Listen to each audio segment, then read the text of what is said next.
desk chair, I decided to make it a little more neutral this time, not the big flamboyant kind of flowers I had on it before. So I chose this striped fabric that I already happen to have, so I didn't have to go out and buy it. And I am going to run the stripe vertically. Like as you're looking at the chair head on, it will go vertically. You really don't have to be very precise when you're cutting your batting. Just lay it out and then place your cushion on top, leaving enough around the edges that when you wrap it, you have enough to work with to staple it.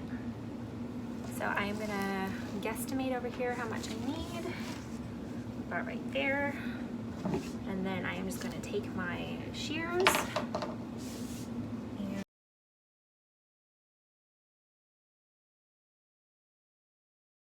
now that you have your batting cut, you're just gonna lift this up and set it aside. Now you are going to lay out your upholstery fabric on your surface right side down. So this is the back of the fabric I am looking at. You're going to lay this down on your surface and you are going to place your cushion with batting on top. You are going to move your seat around here so that you don't waste fabric. You're going to try to find the best spot layout so that you maximize your fabric usage if you're doing multiple seats. Yeah, that should give me plenty on that side. That should give me plenty on that side. Now we're gonna measure over here, about right there. I'm gonna slide this over a little bit.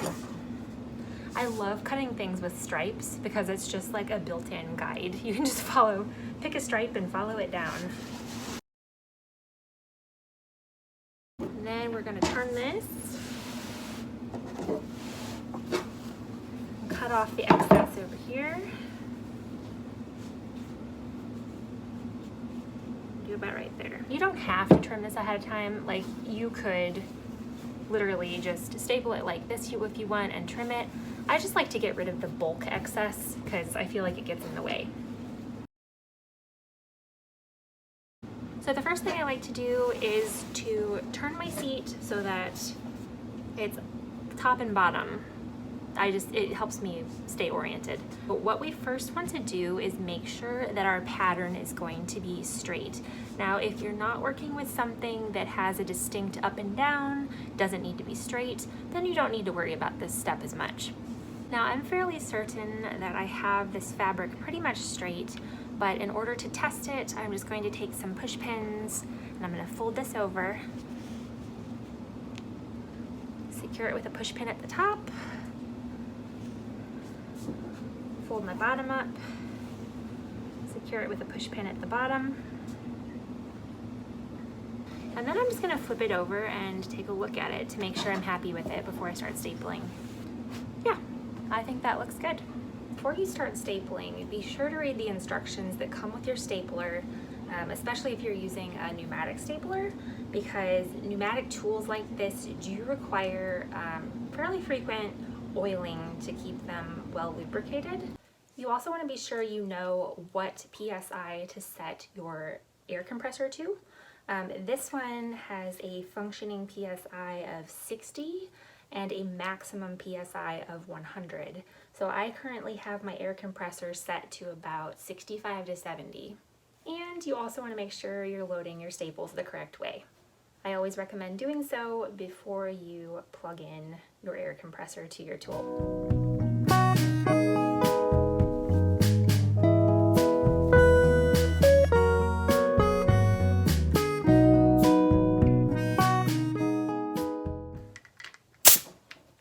There we go. If you haven't used one of these before, you may want to just find a piece of scrap wood, practice a few times in there, just to get the hang of it. It's pretty simple, but it is very sensitive to the touch. You do not have to pull hard. So maybe just practice in some practice wood first. Also, very common sense, but never point the pneumatic stapler at yourself or at anyone else because it does deliver a very forceful staple. So the first thing we're gonna do is just where we took out our push pin. All right, so I've secured one staple at the top. Now I'm going to go opposite at the bottom here. I'm going to take out my push pin.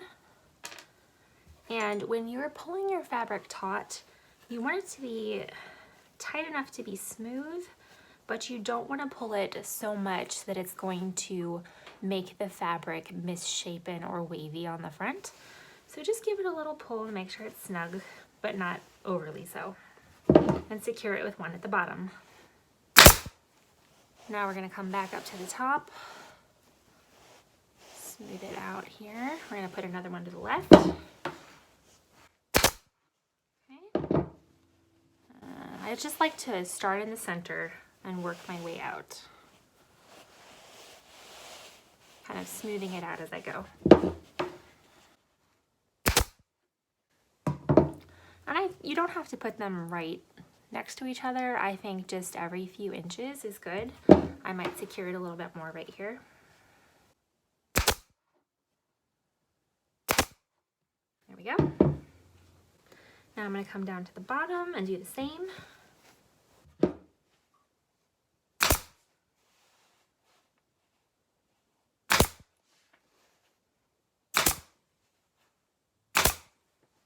I'm going to turn this around so you can see it a little better. Down here, this is the bottom edge of my chair. This edge of my chair is just squared off. It doesn't have any weird indentations or cutouts to work around. For this, I am going to work almost all the way to the corner. So I got the top and the bottom edges stapled, and you can go all the way up to the corners. Pretend you have a diagonal right here on the corners. Just don't cross that. And now we're going to do the same on the sides of our chair. And I'm going to do the same by pulling it taut, smoothing it out, and starting in the middle here with a staple. Right. And then I'm going to come over here to the opposite side, pull it taut.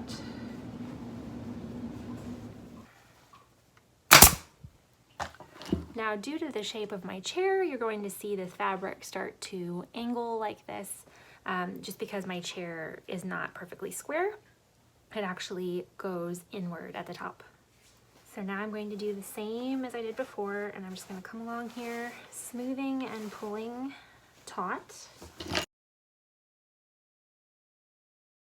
And just remember, don't cross that 45-degree angle right there that comes in from the corners, because we're going to do something special with that.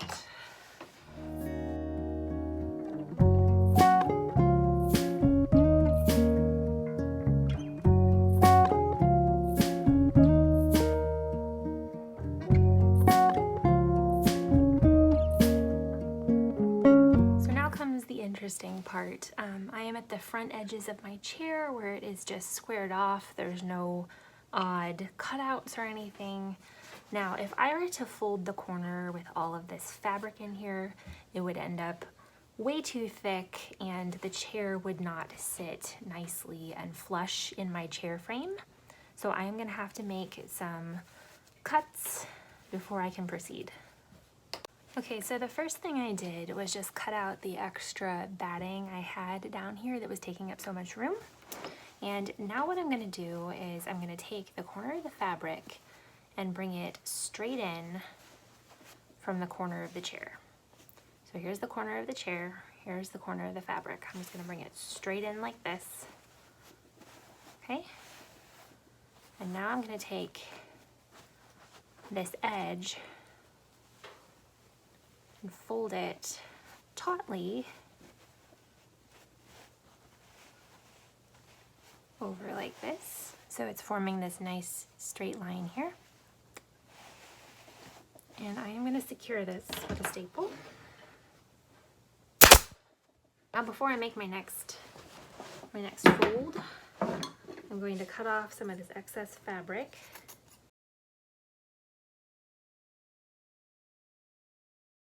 All right, and then we're going to bring this side over like this.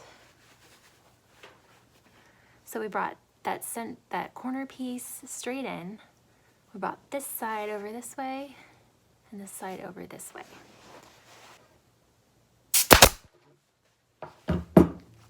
And then I'm going to trim off my excess fabric here. All right, so I cleaned that up a bit. I trimmed off excess fabric and I gave it an extra staple down here to secure it. Hopefully you can see that, and it produces a nice folded corner. We're gonna do the same on the other side.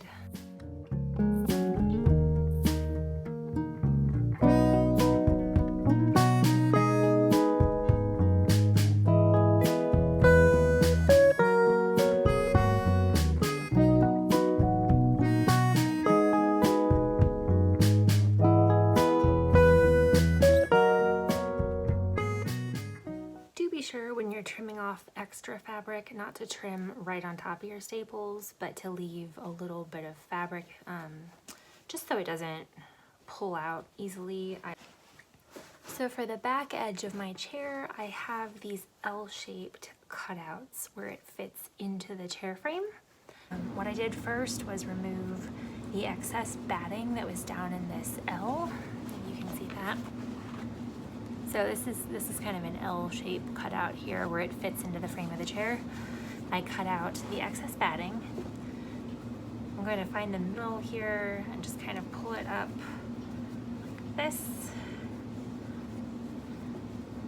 Kind of in that crease.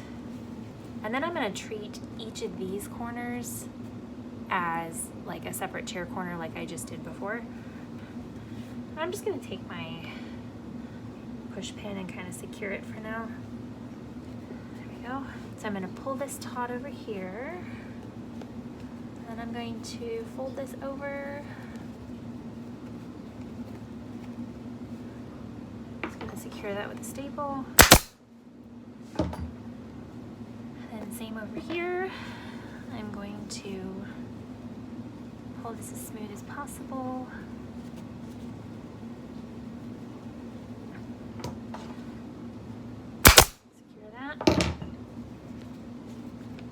And then I will pull this in here,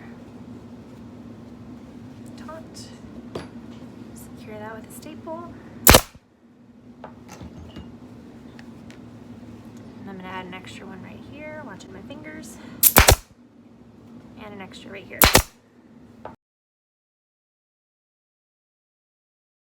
All right, so that gives us that kind of L-shaped indentation where it's gonna fit into the chair.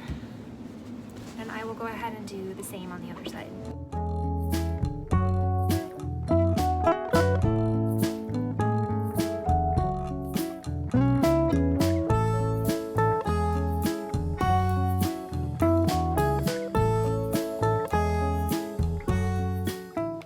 One thing to note is that while you're upholstering, you just want to make sure you do not permanently cover up the holes where your screws attached to your chair. So if you do find that you covered up your hole, your screw hole here, you can just carefully take your scissors and cut out a little notch, just like that. All right, so there is our first upholstered seat. This is a more modern Ethan Allen dining room chair. This is for my husband's desk chair. I just need to repaint the chair now because it is a very flamboyant blue that really would be better suited with a more neutral color with this nice striped fabric. So next I'm going to show you the vintage chair.